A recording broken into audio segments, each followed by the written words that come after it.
Good afternoon, ladies and gentlemen, and welcome to episode 57 of Tales of Tamriel, a Dungeon Crawler Network production.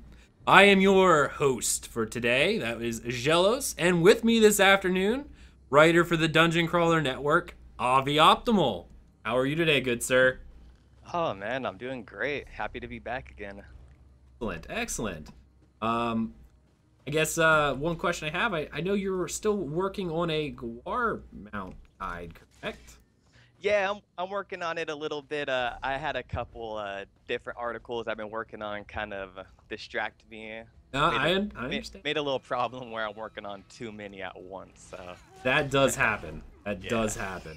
Happens to me all the time. Kind of like during the stream thing, trying to stream, run a podcast, and talk to chat all at once. Yeah, it's terrible bad. It's Good old multitasking. Yeah, but unfortunately I'm not very good at it. So, also joining us again this week, Asteldian, the man who writes pretty much all the guides for Update 6. He has a big series coming out for showing people all the morphs.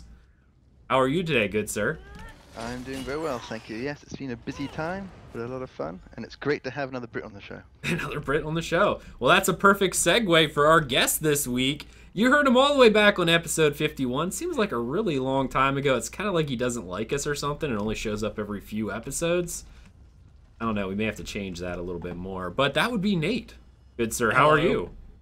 I'm good, thank you. Yes, I'm like a purple recipe.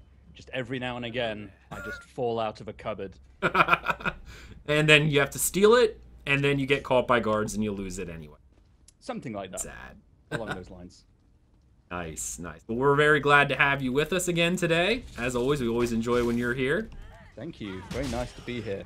All right. And we kind of have an unofficial person on the stream. That's my buddy Oxiel right there. He's kind of questing with me today. So he will be saving my butt because this character that I'm playing right now on the stream has no skill points anywhere. She's really bad. All right. Before we move into the game news section, I had a little contest on Twitter this week. And pretty much what had happened was I had saw some people in chat and they were coming up with weird Argonian names, which was fun to listen to begin with. And one of my favorites that I heard was 50 Scales of Grey. I thought that was hilarious. So I put out a little, contest on the Tales of Tamriel Twitter. So if you're not following that, you should, because I will tend to do that from time to time. I said, whoever can come up with the neatest Argonian name, or, will get their choice of a Dwemer motif page. I will contact you. You can tell me which one you would like, and I will get it for you. Now, we actually had a really good turnout. We had, I don't know, like 40 responses or something like that. So there were a lot of good ones. But the ones that I had picked, we had two winners here. And let me see if I can pull them up real quick, because I actually want to read them. I thought they were awesome.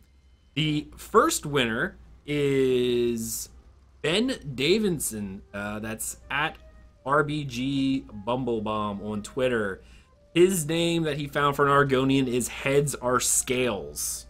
An Argonian with little fortune who nickels and dimes passerbys with a game of Heads Are Tails. That's Heads Are Scales. So good sir, I'll be contacting you on Twitter, and you can give me your in-game name and what page you would like, and I'll get it for you. And actually what's really funny is you can't see it right now, but on the live stream people are playing this game in Stone Falls right now, and I will not say the one that just came up, but it's pretty funny. And I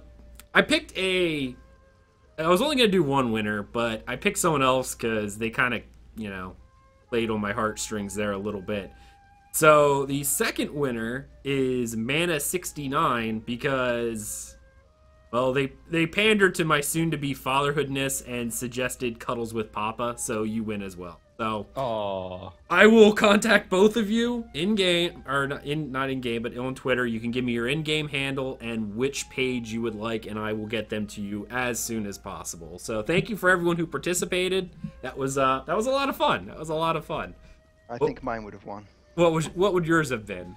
Well, mine would have been a Nightblade PvP ganker. Obviously, if you ignore the innuendo, his name would have been Finishes Fast from Behind. Yeah.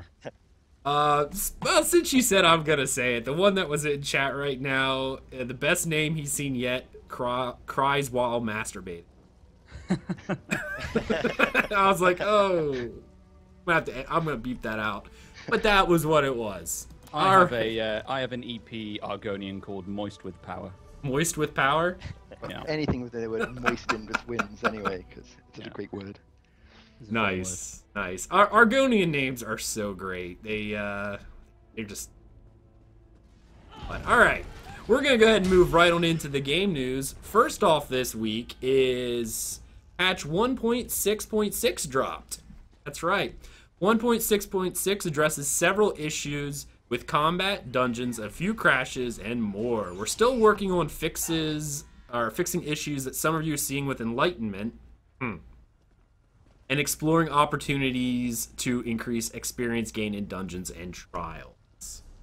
So, I guess update 6. Did anyone read those notes? I did. I thought it was fairly little, very little update.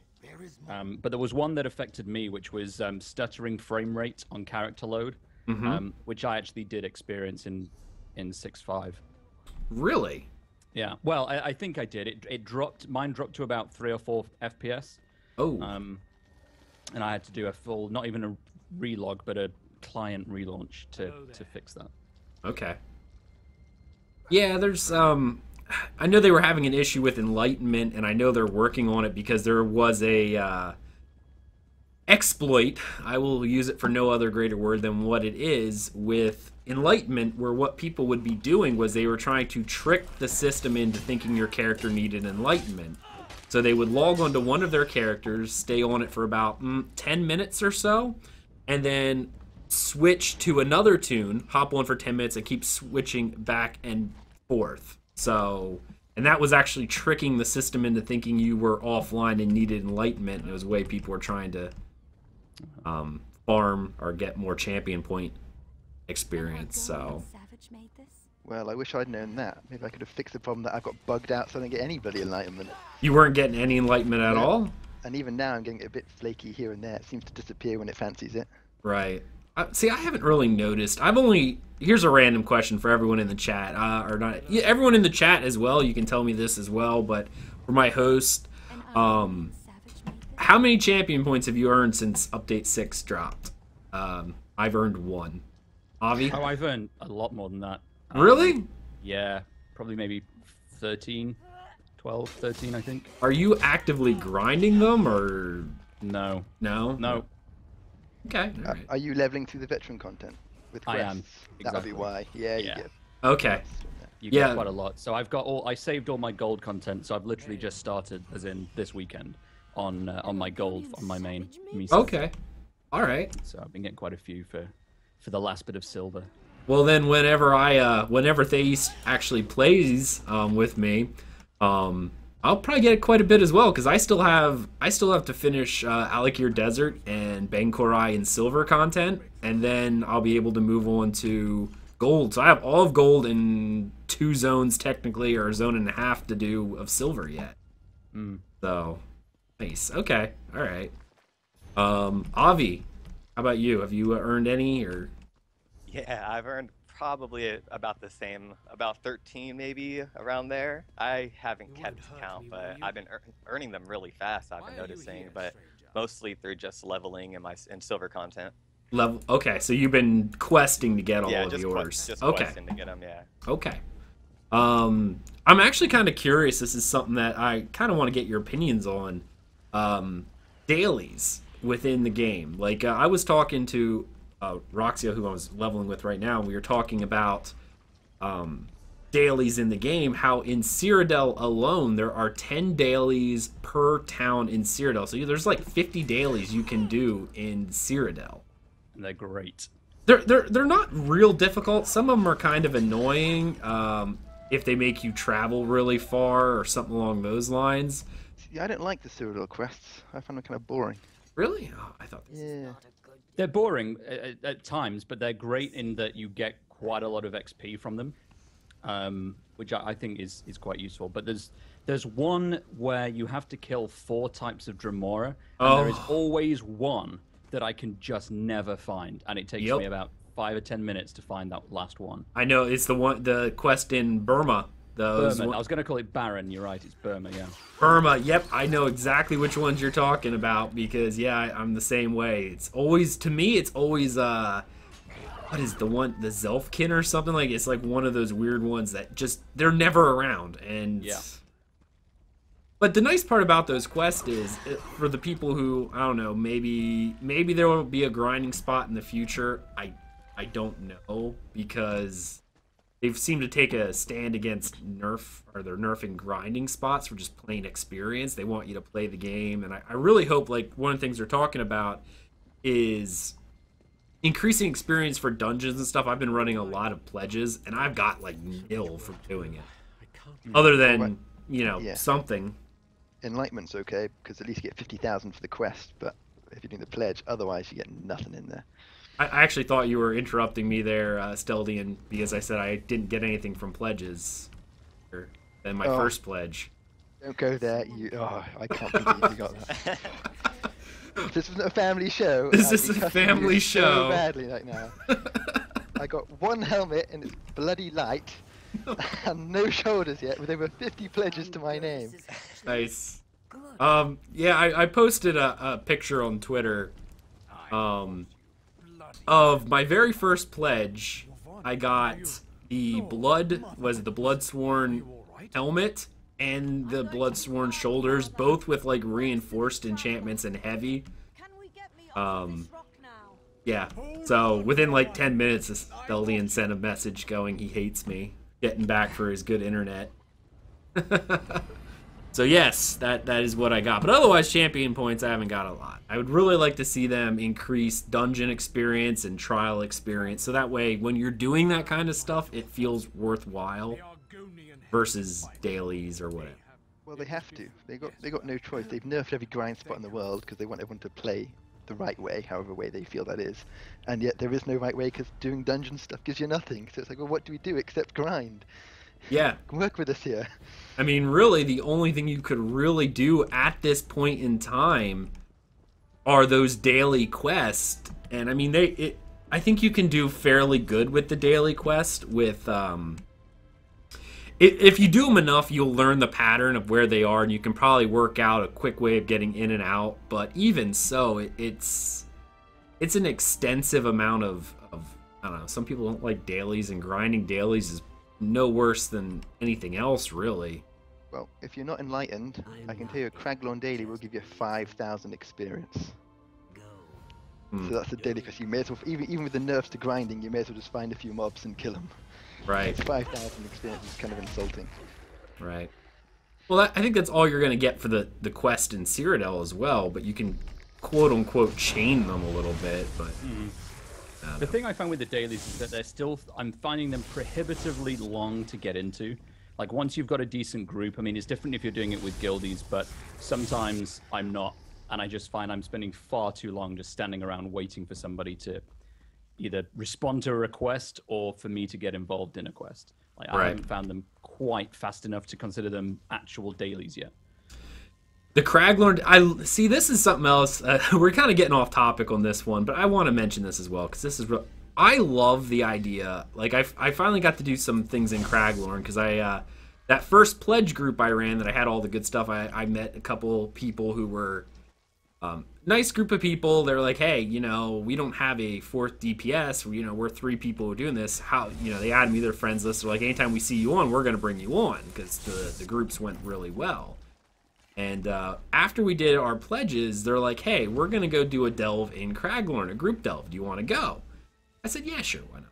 I went, I love the idea of the 4-man group instances in Craglorn, in the group dailies. I think it's a lot of fun.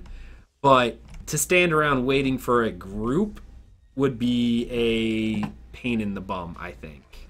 That's kind of what it's like with the pledges now. Yeah. In my experience. Yeah. Yeah, pledges are great if you have friends who want to play with you, but to trust on the RNG, and not the RNG, but the pug group. I've done 4 pledges so far since I hit VR 14, which isn't a lot, but I've been doing them as often as I can. And I'm at a 50-50 ratio for completion, not because of difficulty, but because of quote-unquote getting in groups with bad players. I mean, I think I was sitting there in TeamSpeak talking with somebody on there, Roxy, that's with me right now, and he was just listening to me go crazy over these groups going, the boss is at 25%, it's in execute mode, your tank is dead and one of your your healer's dead. Why do you think you can execute 25% of their health away? Res them. That way you live, because the guy keeps spawning ads, the tank or the boss is just running around beating people. You're not going to be able to do it. Just people are doing really weird stuff, and I haven't got a really good experience with the pugs so far. And that's I'd just say 50% was a pretty good success rate, to be honest, with pugs. Well, again, seriously, I mean, I do it with the guildies, and you know, we do it if it's our main group, we do it no problem. But you know, I've got some newer players in, so we try and encourage them to come along, so we can teach them the way it works and stuff.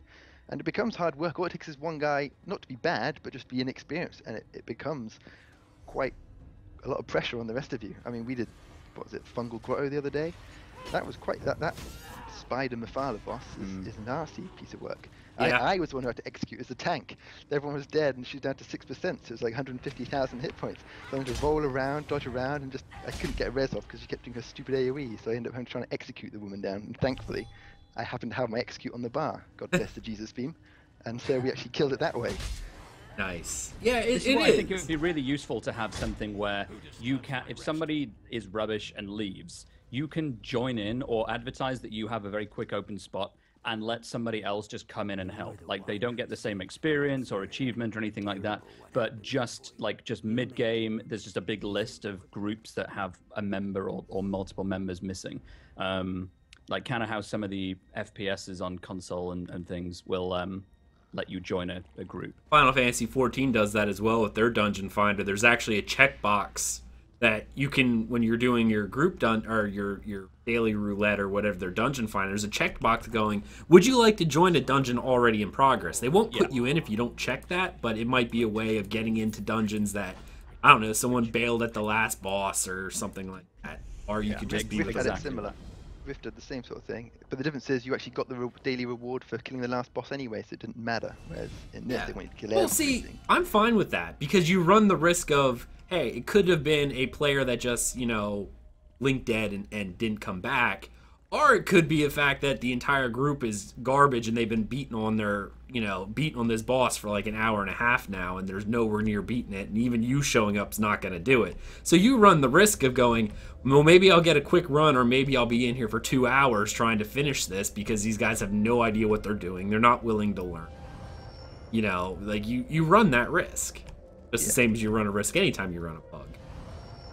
I mean, the only reason not to do it, I guess, and this is a really unlikely situation, I mean, this is talking trolls to the extreme, will be ones who run through to the end and then kick someone out and then get their mate in for the last minute because they've logged on. Oh, that happened to me. That's part of the groups. One of the DPS, we were on the final boss, and this other DPS, he was a jerk, which is really weird because I haven't seen this in the ESO community very often. I mean, they're there, but it's not very often.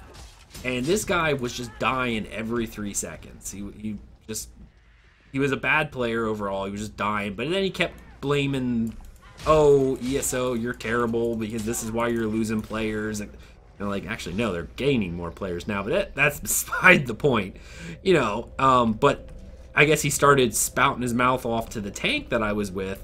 The tank got so angry, and him and the healer were in a group together, he kicked both me and the other DPS and pulled in 2 of his guildmates. I'm like, why'd you kick me? I didn't even do anything, but apparently just like, yeah, screw it, kick you both. And at the final boss too, so it was nasty.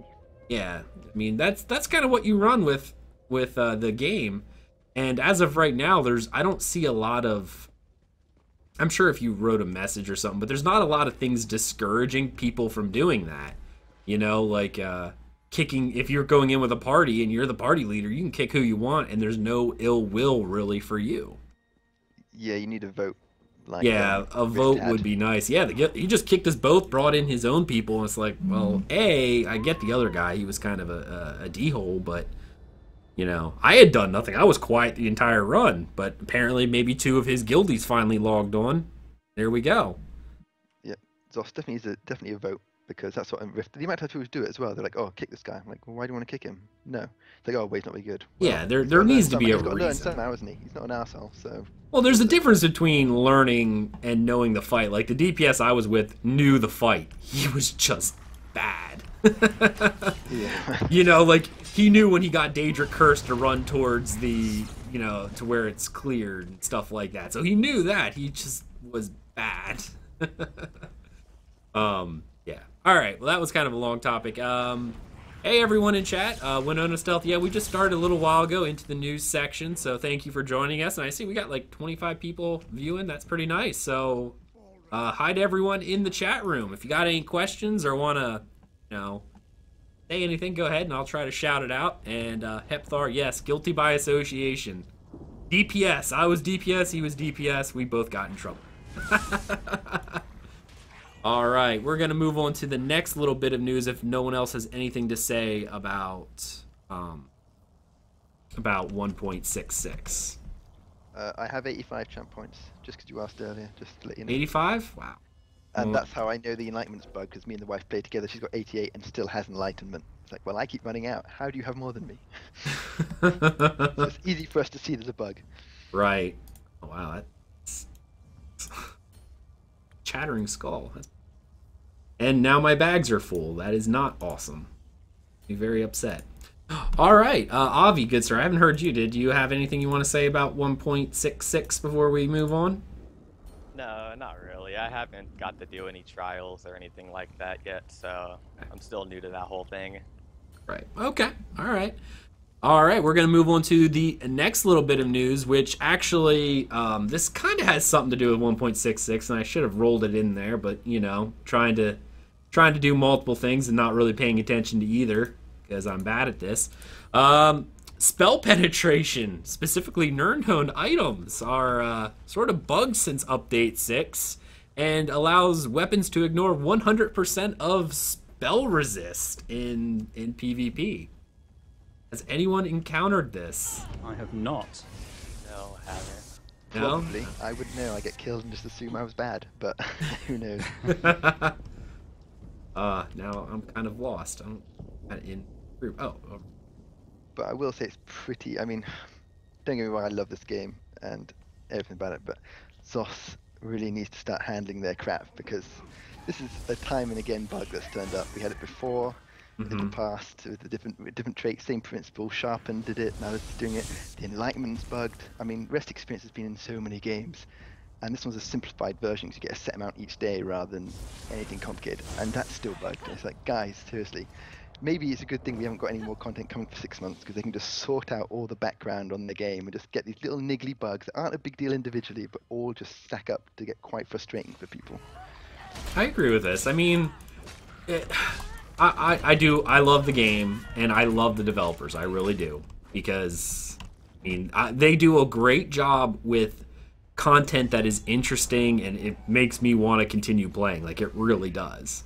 But in the quality control aspect of things, and again, I don't blame all this on Zoss. This goes to the players as well for testing. This should, you know, I sometimes wonder if players aren't reporting this stuff, because the people who are going on the PTS, like, and the reason why I say this is pretty much the day that the PTS or it went live with 1.6, I still was patching, but I got a Twitter message from someone who knew I could make Nirnhoned items, asking me for a bunch of Nirnhoned items, and the server wasn't even up yet. And you know, it kind of leads me to believe some people knew about this and they feel like exploiting it as players.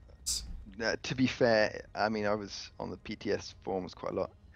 I don't think there's been any bug that's shown up so far on live that I didn't already know about and see a comment on the PTS forums. Okay. it's all been there. I mean, there will probably be some sniggly things I haven't seen that probably, yeah, well, things like the Skyreach place. Someone would have obviously known there's a lot of experience to be got there, and they kept that quiet. So, those sort of things people aren't going to admit to. But the Nirnhoned, people will complain, because of course there'll be PvPers who just, they get killed by it. People like, they love to whine. So first thing they do when they realize they've been killed badly, like, right, this thing's all bugged and horrible and it's all going horribly wrong. So they are there. It's just not getting fixed fast enough, really. Okay. Are you thinking that Zoss is taking the option of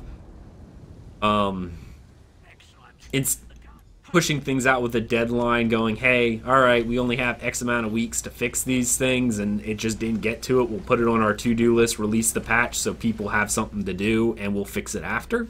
Yeah, I mean, it's their priority list. At the end of the day, they've put a lot of pressure on themselves for the whole year, and in particular, this 1.6, it had to come out before Unlimited. It had to be a few weeks on live to find any bugs that a small community wouldn't find on the PTS. So, they've backed themselves into a corner, so I can't blame them for having to put things out early and stuff, but... I agree, and I think the other factor of this is with the console release due quite soon, there's probably some stuff that they're going to need to put like patches in place for, because that code gets finalized in a very different process to when you're distributing it yourself through their own server. So they probably have to work quite a bit ahead of that as well. Sure.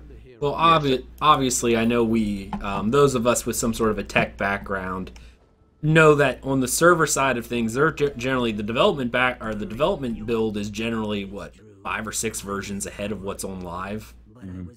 So I mean, maybe they have an idea on these things, or they're working on different builds, and they're like, I don't know, maybe they can't. Maybe the fix is a little bit more complicated than what we're thinking it really is, and they're like, well, we have a fix on version 5 ahead, but the problem is if we push that out now, it'll break these other things until we fix those as well. So. Better the devil you know than the devil you don't, I guess. Yeah, so that's why I hope that obviously with consoles in June, no content coming out. That's a lot of months to sort of catch up and behind the scenes and just get things fixed and sorted. Because in theory, no new bugs should be getting introduced if we're not having any new content. It's just a case of working on what you got, so they know what's wrong, and hopefully they can dedicate to that. And then I'll actually be grateful that we haven't had any new content for God knows how many months if they can get it all fixed so that it's a smooth run. Okay, all right. Random other rabbit, but I like this question. The people who are here right now, I kind of want to hear from you. I just hit VR 14, and I've been enjoying my journey through the dungeons and fun stuff like that. Are you guys feeling the clutch of no content for, 6 months at this point? No new content, or what keeps you coming back and playing ESO if you have finished that stuff? Avi, how about you first, good sir? Well, I haven't reached VR 14 yet, so I still have so much to do in the game, so it's not something that's really affecting me too much. Okay. As I haven't even experienced the AD zones and. So that's okay. You can skip those. They're worthless. I've actually just started them. They're not too bad. Sad to say. Oh, get off my show. Wait till you get to Grotwood, then you'll regret going there. I was so happy to have you on the show until you said, oh, they're not that bad. That's the first start to going, I'm thinking about making an AD alt, and then it becomes a main. Good sir. Well, it's a gateway quest. That's what you're doing right now. What's wrong with the AD quests? They're full of AD. Oh, apart from that. No, I don't know. Just the fact that they're part of AD. It's just those high elves, man. I love Khajiit, and I actually am liking the Bosmer. Is Grotwood the one with the big giant trees that it Yeah. God, I hate that place. Freaks me out. It creeps me out, and those Bosmer are just way too much for me to deal with. I think that's the one that's got the tree with the really bizarre accent. I can't remember which tree it is. It's a really massive one. It's only one time you ever hear this accent, and it sounds like drunk Irish. It's really, really weird. Really weird. Yeah, I just started there, so I'll have to keep my ear out for that one. Oh, you will not miss it. You will not miss it. You'll remember this conversation. You'll know exactly where you were when you heard that. But I love me some wood elves, I have to say. I'm sorry. I hate the orcs. I love me a wood elf. I've always heard they were cannibals, but until I went to Grotwood and I heard all of the talk, I was like, wow, these guys really are cannibals. Like, all right, I'm going to have to say one thing first and foremost, because we had a good discussion about this. And yes, they're cannibals to an extent, but if you really look at what the laws of the Green Pact really talk about, it's nature at its finest. You eat what you kill. Just like nature is. It's not that they would choose like, oh yeah, we actually enjoy eating other elves, other whatever. It's the fact that nature dictates you don't just kill for sport. If you're going to kill something, you need to, you know, eat it as substance. So if you think it makes good sense, but it's just still a little weird in the minds of other races in the world. Meat is meat. Meat is meat. That's right. Don't be so fussy. Don't be so fussy. Except in the case of that EP line quite early on, where that guy was basically feeding everyone trapped in a cavern. I remember that he was killing off the other survivors and then feeding them to everyone unbeknownst to them. Yep, I remember. I still have the item. I remember that was pretty nasty. Is that when we got the mysterious meat from? But yes, that's a mysterious meat sack. Yeah. Yes. Mysterious meat. All right, let's see. There's some. Oh, chat is wonderful today. Oh, there's some jute for Skellies after all that stuff. Okay, Jazzwin says I level very slowly with max alts, specifically to avoid the pits of boredom with any game. All right. Hepthar, I have also reached VR 14, so same. Or I have not reached VR 14, so same will apply to me in regard. Avi. Still lots of content to clear before I will start calling for... Okay. I'm...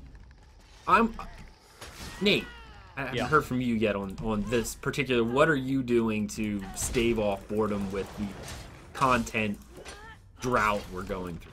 Well, I think like Avi said, I haven't reached Veteran 14 yet. I'm just about to hit Vet 9 on my main.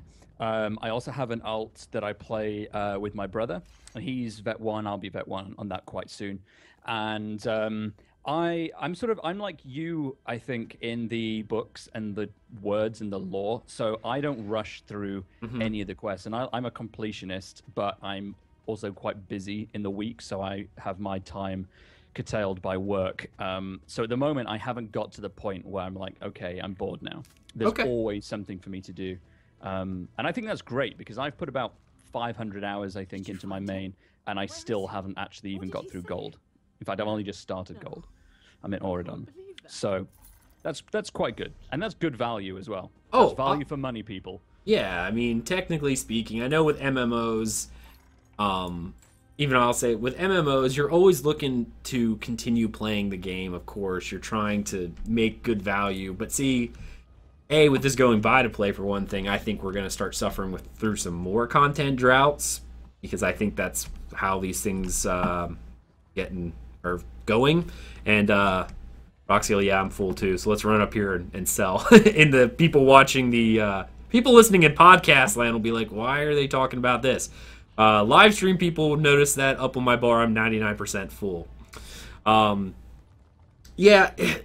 I mean, the main thing with MMOs is knowing what it is that you want to do, because not everyone does everything at the same time. Not like haven't done all the trials yet, but I know I'm kind of moving in that direction, and I have a feeling that once I start doing trials, they will go fairly quickly, because that's just how I tend to go through that content. However, I still do have more quests to do. I have lots of quests that I still need to do. I have kind of my own internal goals. Like, even while running trials and stuff, I know a lot of those items that you get as drops sell. And I'm kind of about making money in this game, because when housing eventually comes out, I believe it's going to be a large gold drop. A money sink kind of system, so I want to make sure that I have the largest sum of gold that I physically can in order to make sure that, I can buy my house day one, deck it out as I want, etc., etc. So, those are always my goals. That's a good reason to do it, and I'm the same. I mean, I find sometimes that if I start playing early in the morning, I prefer doing simple story-based quests. And I find that if I'm playing in the evening, sometimes I'm much better with my guild, running around Cyrodiil, Craglorn. Yes, Craglorn, even though I'm only Vet 8 at the moment. But with a good guild, you can still have a lot of fun in there. And sometimes it just depends on my mood. Just do I want to read and listen? Do I want to have action? Absolutely. There's bunches. And I also can't take out the factor that sometimes I just log into game and listen to the music and just kind of have that atmosphere, because I adore the game world more so than almost any other fictional universe out there, with the exception of course, Middle-earth. This is obviously like my second favorite, and therefore I enjoy spending a lot of time in this world just because I like being in it. So, yeah, me too. Running around the different cities, just breathing in the atmosphere, because the cities do feel alive, especially now with the justice system, with people walking around. I'm getting my my naughty on sometimes. That happens quite a bit, and I've spent a lot of time just stealing, because that kind of fulfills two goals all at once for me.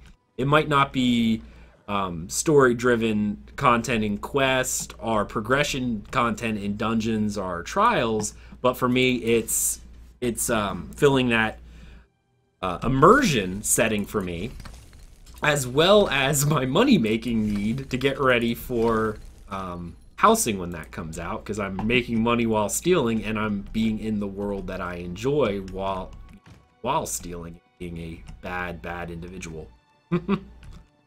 All right. Anyone else have anything they want to say on that about the spell penetration? I know this is what happens on this show. We like to have rabbit trails. Anything else before moving on? Didn't we leave that? Weren't we on to what we do to keep entertained now? I think that was something else. All right, we're going to move on to the next section. There was an update on Cyrodiil, and I'm going to read this off specifically because this is from Paul Sage himself. So while I'm standing here at the woodworking, I'm going to read this. Hello, everyone. On Cyrodiil Performance, our Cyrodiil Performance is something that we are very aware of. Performance drags when there are numerous players in the same place at the same time. This is why performance in Cyrodiil is fine for much of the day, but gets worse during more popular times. We are currently investigating in ways in which we can reduce the spike in performance loss. We added in some features for Update 6, which we hoped would help, but ultimately did not. This is not a situation where you can just add more hardware. Player population in a given area hurts the performance, and the more people that are in one area, the more performance is going to hurt. Actively, we are looking at changing the behavior of players to remove incentives for large groups to stay in the same area. We want to do this by providing larger incentives for Alliance to split up and take on multiple challenges within Cyrodiil. We'll continue to work on this, and we are also asked by players if there's anything that they can do to help. In this situation, the best thing you can do is to split off to different objectives when you notice performance going down. Cyrodiil is a big place with lots of different things to do. All right. I'm not a fan of this at all. I think this just sounds like we can't fix it, so please just start doing it differently, or change what you want to do because we haven't fixed a technical problem. I think it breaks things a little bit for me. Okay. That as an excuse. Okay. No, and I actually tend to agree. Asteldian, good sir, what are your thoughts on that comment? I totally agree. This is an epic fail on their part. They talked about the big combat, the big sieges, this is what it is, and I think, oh, actually they're a bit too big. We've taken the population down as much as we can already behind the scenes, and we still can't handle this. Every time you get together, it starts crashing, going horribly wrong, so do us all a favor and go somewhere else. It's not good. I mean, if it's failing, then give me cloaks. Yeah, you didn't put cloaks in because apparently that was going to ruin performance in Cyrodiil. Yep. Cyrodiil's performance is already shot to pieces, so make the graphics look better, and at least I can look pretty while I'm lagging out. Yep. So when your computer freezes, it's like a screenshot. Oh, this is at least I look good while I'm frozen. Avi, good sir, I want to hear your thoughts. Yeah, sadly, I can't get into Cyrodiil at all because of this. I tried just yesterday after reading the notes, and I went in, I got in a group of about maybe 5 or 10 people having a little battle, and my game completely just crashed, it froze. And I tried to do it again a couple more times, and I can't get in. It's really frustrating me. I never did PvP before this, so I had no idea that this was even happening. And then he says in that last sentence or so when he's asking the players to, you know, kind of help out in a way, and that's a pretty big sign that they don't know how to fix this. I mean, if you remember when I streamed, what, 3 weeks ago, whenever it was, I crashed about 5 times, and so I had to give up in the end. My computer was just dying in there. And that wasn't even an overfull, that was on Chillerend, I think, so it wasn't even our busy PvP server, it was one of the quieter ones. And I was saying ping rates of 5,000, it was all lagging out, and I got force quitted out of the game about 5 times on the stream. It's like, I gotta give up, go do something else. Right. Yeah, there's... Coming from a technical background, and I know, Nate, you as well, in your real-life job, this is kind of what you kind of do, the technical side of things. This is, again, I love Zos, but this is a BS answer. I mean, it really is. They have no idea how to fix it. Either that, or maybe there is no fix, and that it was a bad design decision. They're like, hey, we kind of designed this as it is. You can still fix that, though. That's the thing. Like, if this is just a temporary thing, like we're fixing it, but here are some suggestions if you're suffering because we don't want to interrupt your play, that's fair enough. But that's not how it's been framed. It's been framed as this is how you're going to have to do it. Even if that's not the case, I think maybe just the wording has got in the way of what he meant, and that this is meant to be something of a temporary fix, you know, and that's fine. You know, I would accept that as fine, but I don't even think that's the case, because I don't think this is a temporary fix one way or the other, because as you said with the exact wording, he was saying, we tried to do some stuff, it didn't work. We are now actively trying to change player habits. Yeah. With that is them going, okay, we have no darn clue how to fix this. So instead of trying to fix this, what we're going to do is we're going to try to break the habits of how you play the game, so that way we don't see these bugs as much. Yeah. So, I mean, they're changing gameplay not because they want to, but because they have to in order to get the game to play at a reasonable rate. Now, see, I don't play Cyrodiil too much. I'm not a huge PvPer in this particular game. But I do notice those performance spikes as well. And that with the whole answer that he gave, it's not going... He didn't suggest, oh, maybe break up and go somewhere else, which he did in a way. But the line was, we are trying to change player habits. When you have to try to trick your players into doing something else, it's because they don't have any idea on how to fix this, and it would just be simpler to try to change players rather than changing the game. Well, they probably have to redo the whole architecture from the ground up if they want to try and fix this. That I tend to agree with that, because as he said, apparently adding new hardware is not an option. Whether or not that's true, if it's true, then it's an architecture problem with the game, like the way they design the game. Here's something that'll be interesting. Will these problems be a factor on the consoles? Because as far as I'm aware, they're using separate hardware. See, when you're talking about, I'm curious about that as well, but when I refer to separate hardware, the hardware, see, again, it would be kind of hard without having hardware specs, you know what I'm saying? We're just kind of guesstimating here.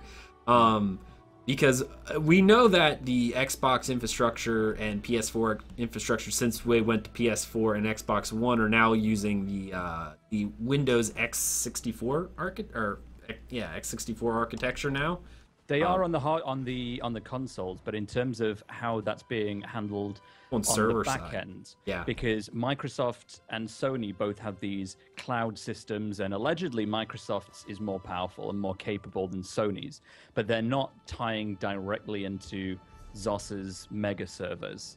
So something is different for those platforms, and it could be that architecturally there's something that may make a difference for things like Cyrodiil on consoles. Okay. I'm keeping my eye on it because I don't know. And if Zos is listening, I may well have just caused him to scream and say, no, that's not true, you're completely wrong. But that's my current understanding. So it's going to be an interesting one to watch, I think. You hear that, Zos? If you want to come and argue that factor, we will talk to your systems engineers. We'll bring Nate on. We'll just get your system engineers on here, and we'll just have a nice chat about hardware if you want. I might actually just email them, because I was doing a feature, originally going to be doing a big feature about the mega server for Wired, and I ended up doing a big thing with the Lore Master instead rather than mega server stuff. So I might just go and ask them, say, so about this mega server, is this a problem on consoles, please? I'd be interested in knowing that myself. That's interesting. Okay. Definitely interesting. All right. Last little bit of news.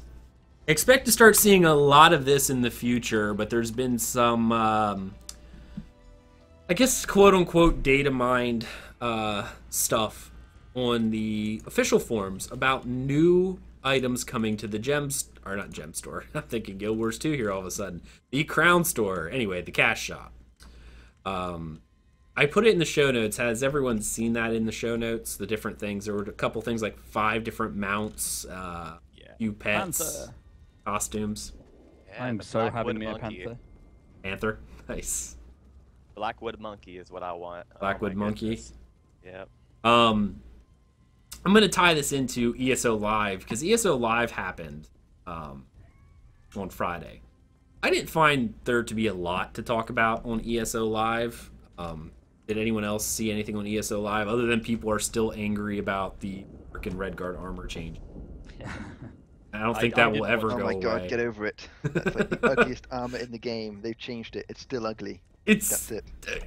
It's really funny because almost every time they have a Q&A session, I mean, everyone has their concerns, and I understand this. But it's like they've said this multiple ESO lives, and yet every time there's people talking about the armor changes going, is there a way we can get them back? No, we're not doing it. But seriously, is there a way we can get them back? No, we're not doing that. But what if? No, we're not doing that already. It's kind of sad. They should sell it in the Crown Store. Easy solution. The old school version. Crown Store, the easy solution. Nate, what about you? I know you're very active in the RP community, and I think that's a lot of the community that complains about this. Because, I mean, RP, it's all about looking. Well, it's looking good. It's having the flexibility to emote with your clothing. That's a big deal. But it's also lore. You know, lore is just important. Consistency. At least if it's coming from an official source. If somebody's making up their own lore, then it's a little different. They're making up their backstories. But when it comes to design of something like Redguard armor, like that's quite important to people. So I think they are right to be pissed off. Okay. No, yeah, I mean, hey, the helmet still looks awful. I've noticed.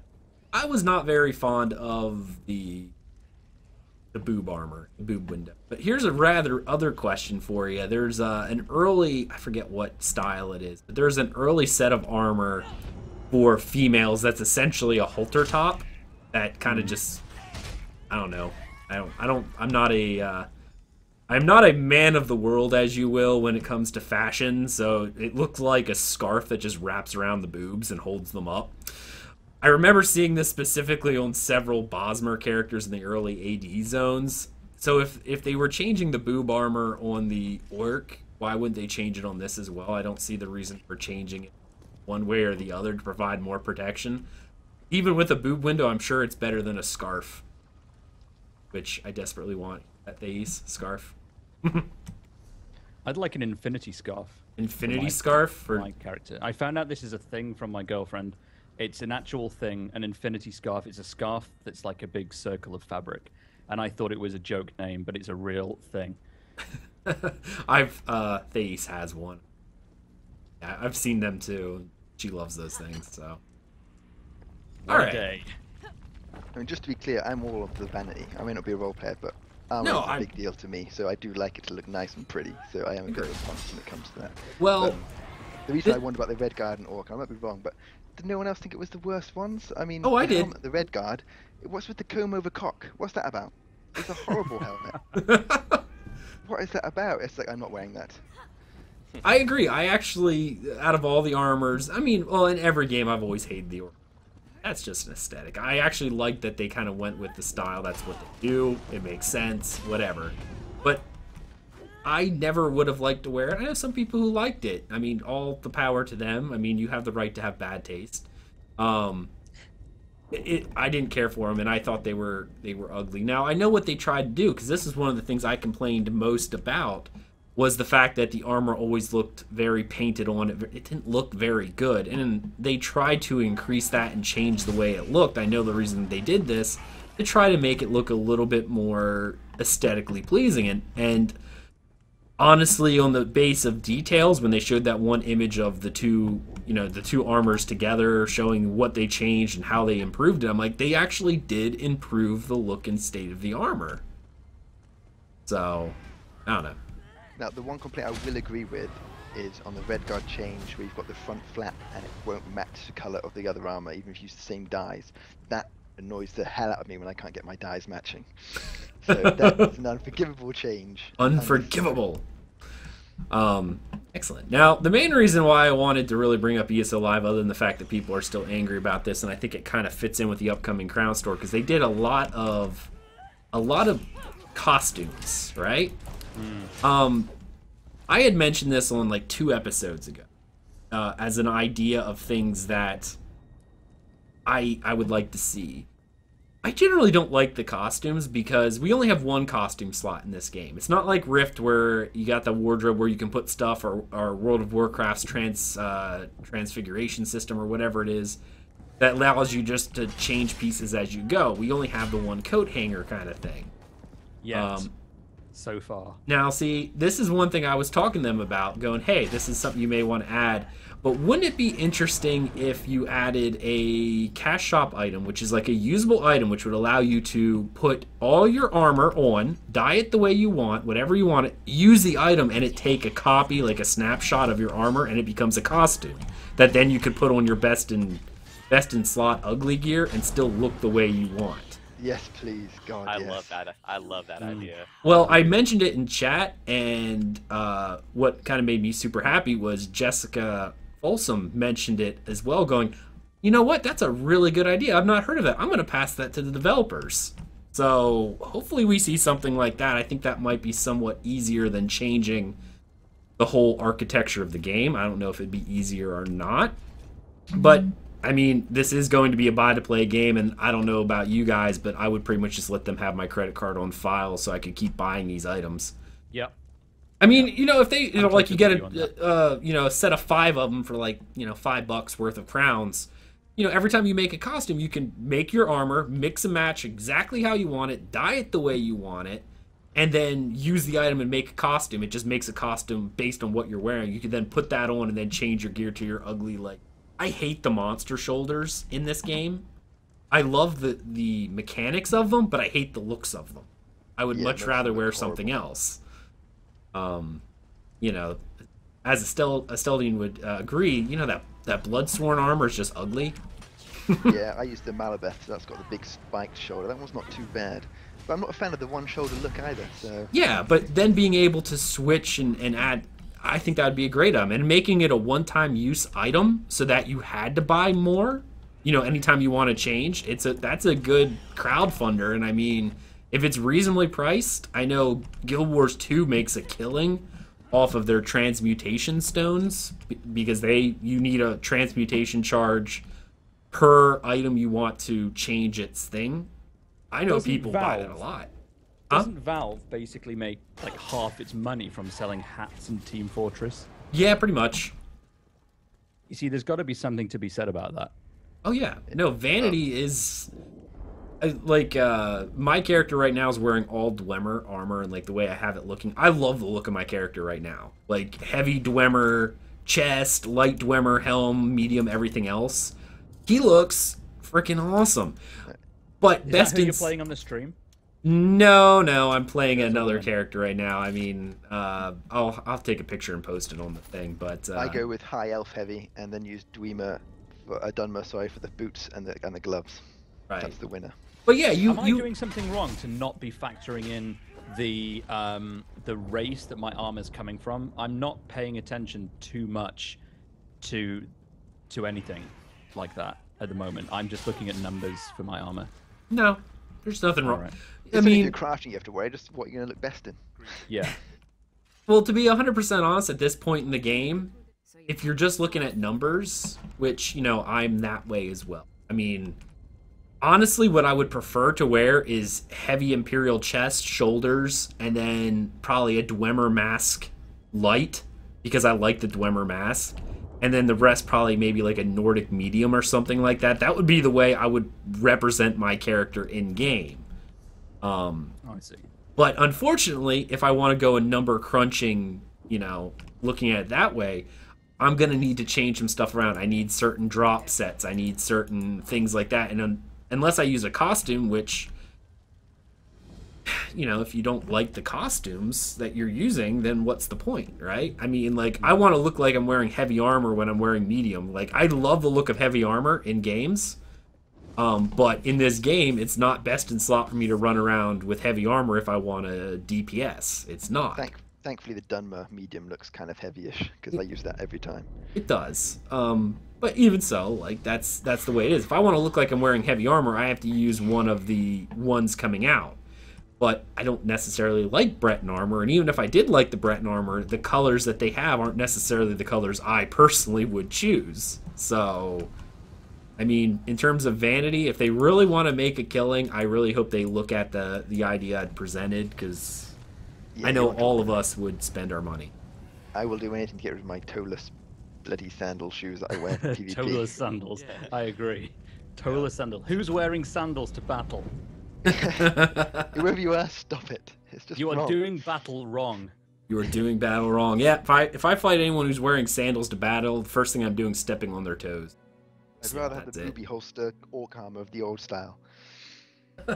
The boob window, the big sign says, "Please thrust sword here." Yeah. I'd feel more manly in that than these stupid sandals.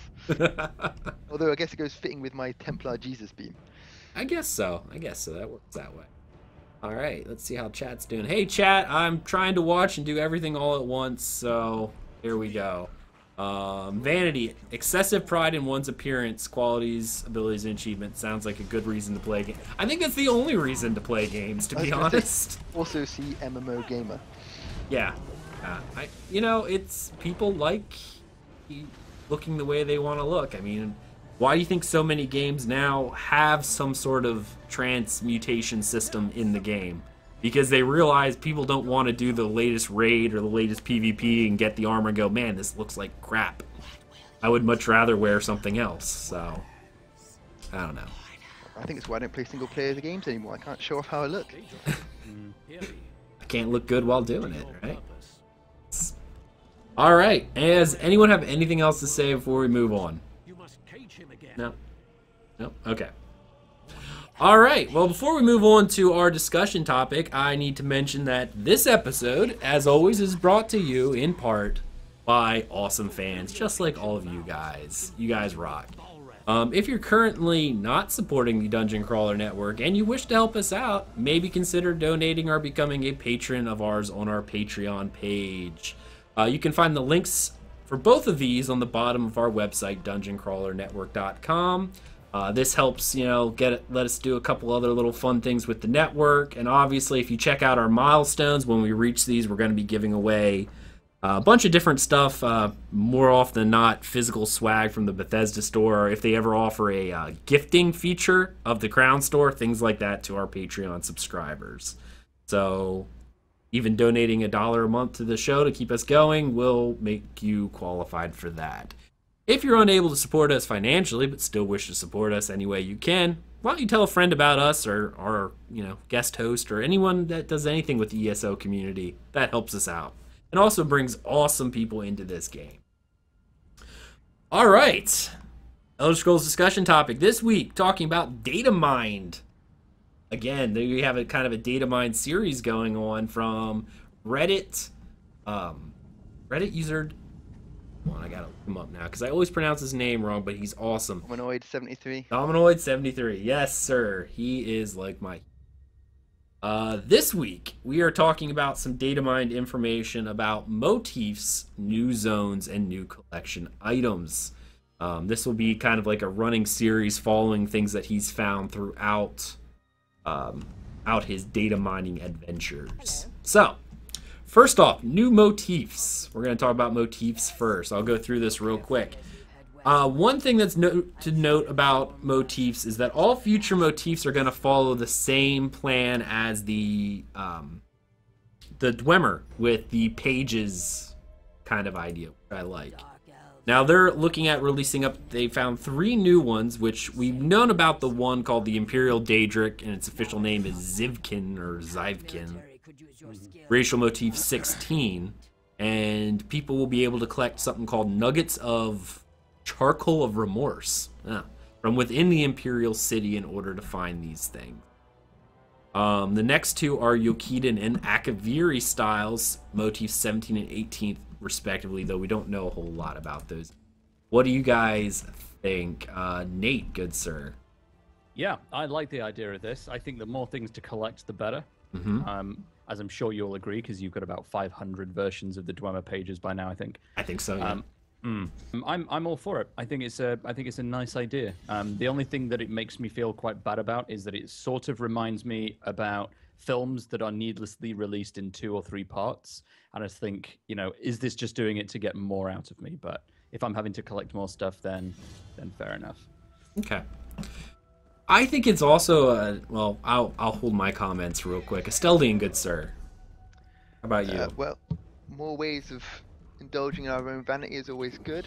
I'll be honest with you, I'm not that interested in them unless they're going to look like the armors they showed off all the way back in QuakeCon. I've been waiting for that awesome heavy armor look that they showed off back then for a long time now. That's what I want in game. That's the kind of style I'll make. Nice. But otherwise, I mean, I don't think the Dwemer looks very good anyway, and so I don't hope my hopes of what the others look. I'm very fussy about how I look anyway, so most of the new motives don't do good enough for me. Right. Okay. Avi, good sir. Yeah, like they said, more is always better, and I'm totally excited for the Akaviri motifs. I think that would just be awesome. I love everything about the Akavir. So. Yeah, Well, I know they already have the set in game, but the only way to get it is through PvP. Like. Well, that's why I haven't seen it. Yeah, no, it is available. There are, like, you'll see the set. The Akaviri style is pretty much what you see the Fighters Guild people in, but you can only get it through, like, really high-level PvP at the moment. All right. My comments about this are pretty... I like the Pages idea, because what the Pages idea allows me to do as a player is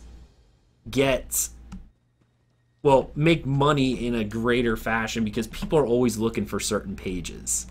I mean, like, I can sell pages, some may go for more or less, but most people, like, I don't know, I feel like the Daedric style ones and stuff like that, they are worth more, but finding a buyer is often harder at this point in the game, at least, or at least until a lot more Tamriel Unlimited guys come in, because it's a once and done collection, right? The Dwemer pages sell or drop a lot more frequently, so they sell for less amount. However, almost at all times are pages in demand. Like, you can find a buyer relatively quickly, because some, you know, like in terms of Dwemer, the chest style sells for more than any of the others, because most people prefer to buy that, and you can kind of strong arm people into buying it. The doesn't mean that the boots or the belt option would not find a buyer, because someone may have already gotten the chest 12 times and the boots just never drop. So, I mean, it's definitely a nice way of being able to sell, because I've had Daedric and some of the other ones, and finding a buyer for those is often very hard, because the people who are new do not have the amount of money to afford it, and the people who have the amount of money to afford it have gotten it like 6 months ago.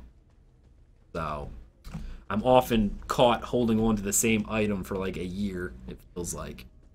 I would agree. I do like the pages idea. From my perspective as a buyer, because I can't bother to farm these things, I don't want to buy the Daedric book for however many thousands, because most of it doesn't look good enough for me to make, whereas I might like the chest or I might like the sword, and so I'll just buy those pages and it works out much cheaper for me. So sure. It works both ways. Unless you're a completionist like Nate and I, in which case you're impelled to get them even if you don't like it, just so that it's marked off on your list. Yeah, I'm exactly like that. And I'm the same with skills as well. Skills I don't even use for weapons that I'm not even experienced in. I will level those up to max. I leveled up every weapon to to max just so that it said 50 because it drove me nuts not having that 50. Yeah, I'm the same way. Yes, that's what I'm looking at. Because I'm one of those guys who bought the Imperial Edition, so I had the ability to right-click and convert to Imperial, and yet I got the Imperial motif book and still learned it on my main character for the achievements. Even though I could have gotten like 75k for it, I still learned it because I did not have it on my main. I've got a barbaric, racial motifs barbaric that I'm not actually able to learn yet because my skill isn't high enough on crafting. But you're still holding on to it instead of selling it because you want to learn it. Yep. Yep, I hear you. I know. That's how I roll. So. Barbaric is an awesome set because you can make it for people who ask you to make them things, and just to be cruel, you make them barbaric sex that looks awful. Go, yeah, I'll make this gear for you. Here. Like, what the hell am I wearing? Well, you didn't specify what you wanted. You didn't specify. Normally, anytime people ask me for something like that, I like to torture them and make them Altmer style just because it's dirty elves. Make them Khajiit shoes. So they got the Khajiit shoes and Altmer everything else. Yep. Sandals. Sandals. Here, I'll make you a pair of armored sandals. There you go. That doesn't cover my toes, but yeah, see this little strap right here between your big toe and the rest of them? Yeah, that's got plate mail right. You got like 1 armor protection from that. And it chafes. It chafes, like seriously. Can I throw something else out there, just Absolutely. while we were talking about style and clothes and crown store stuff? Yeah. Horse clothes, or more specifically, mount clothes. Now, I don't mean horse armor. Let's not do that again. Yeah, but, thank you. but horse clothes, vanity horse clothes, people love their mounts. Like, they're going to get more in love with their mounts once they start having to pay for them. Mm-hmm. I mean, pay for them as in crown store pay for them. Like, there's more of them. They're more like useful pets. People are going to want to decorate those things. I'm going to want to decorate those things. It's something I'd like to see. Spend money on. With that being said as well, I think what would be really neat is, like you said, the horse clothes, like the horse blanket that you could get with, like, I don't know, your guild tabard on it. I would like that. Yep, that'd be pretty cool. Or even go further down the line, and if you could give birth to one, I don't mean physically, let's not be disgusting here, but I mean if you could create your animals, your mounts, like you can create your alts, that'd be great, because I would have just one giant panther that looks like my cat. Right. Like, that'd be neat. Well, I'm not buying a guar if I can't put it in a wedding dress. Nice. All right. Although that might be inappropriate in a wedding dress if the motion to sprint is still spanking its ass. We already talked about that. That is going to be a crown store item that you have to buy. Yep, you must purchase that. You must buy the Guar riding crop so you can get the spanking animation. I would buy it. That'd be my first buy. Absolutely. Yeah, Sad but true. Next thing is collection items. I'm going to read this entire thing and you guys can give me your thoughts on this. Now they went through and there's a bunch of different stuff, but he says below there's a list of you'll find a list of most of the items that are slated for the collection system UI. These items listed below can be garnered in several manners. Some are part of the Imperial Edition / Explorers Pack kind of stuff. Some can be earned in-game from public dungeon completion, and some can be bought for in-game gold and Crown Store. Most of these items are Crown Store. Some of them are multiple different things. There's like Banded Guar Charger, Bay Dun Horse, Black Senchi Panther, the Brown Paint Horse, stuff like that. Those ones are in-game, but there's a whole bunch of different mounts in here that they've added. Like there's, let's see, 1, 2, 3, 4, 5, 6, 7. Ooh, I like that one. 10, 11, 12, 13, 16. Oh my goodness, 17, 18, 19. There's like 25 different mounts that are available in the game, or at least in the coding that we will eventually be able to put into the collections menu. So it looks like as of right now, I have every horse available in the game. Really? As of right now. Wow. And that's only 6 of them. I only have 6 of them at the moment. So that's like 200,000 gold. Oh, that's nothing. I maxed out my bank slot. Bank at 240 slots. I've spent over 800,000 on that. So But that's more useful than having 6 horses. But I like them. I like being able to switch based on what I feel like doing. It's like I ride different horses. I pick the horse based on the armor die I have. I look at the horse and go, I don't know, the midnight horse with the black doesn't really match my die, so maybe the bay done does. So wow, you know. I mean, that's advanced vanity, definitely. That's like veteran level vanity. I'm up there. I'm master level level vanity right there. Yeah. And that just shows how bad of a completionist I really am. The fact that I would spend all that money, all of that just to go in there. Now, of course, they also added a bunch of different pets as well. There's like 18 different pets and about 25 costumes as well. So, I mean, it looks like they're really, really adding into the collections. Is there anything in particular that you guys are looking forward to in each of those things? Is there a specific mount you would like to see added in the future? Everyone can pick one mount, one pet, and one kind of costume. Let's go Nate first. Panther. I want that panther. I want the panther because my cat was black, and I would like to have a panther in the game that reminded me of him. I think that would be awesome. In terms of pets, I quite like the retriever. Is that the same dog you could get for buying on Steam? No, that's the White Run Wolfhound. If you notice the retriever, you sometimes will see this. I think we need to go this way, Roxiel. I know you're not going to hear this for a minute, but we're going the other way. Sometimes you'll see this one dog. I think there's a dog in one of the first place in the AD zone with the Khajiit going, it's in a cage. He's like, look how horrible it is. The talking dog. Yes, yeah. I think he's one of those guys. So, but yeah, they added a bunch of them already. I'd quite like that. Or one of the cats that you see roaming around. There was a cat that helped you out in a quest actually as well in EP early on. That was quite furry. I can't remember. It was called Stars or See the Stars or something. Okay. It was. I can't remember what his name is. I screenshotted him actually. I probably got it somewhere. Excellent. All right. One of those. Do you have a specific costume you would like to see? I actually don't. I suppose I wouldn't dislike the idea of something that's kind of a nod to Morrowind or Oblivion or Skyrim. But I'm not a massive fan of sort of law-breaking costumes, like the wedding dress idea. I'm not 100% sure I'm prepared for a battlefield just full of transgender battlers in sandals and white dresses. I'm gonna say this as well, and I don't mean any offense to anybody who does identify their way with transgender or anything of that. I really wish they would have gender locked the dress. And the reason why I say this is I'm sure there are a population out there who identify with the transgender and would want to wear the dress as like a male, whatever. But in this game, 99% of the people doing it are just to troll in PvP.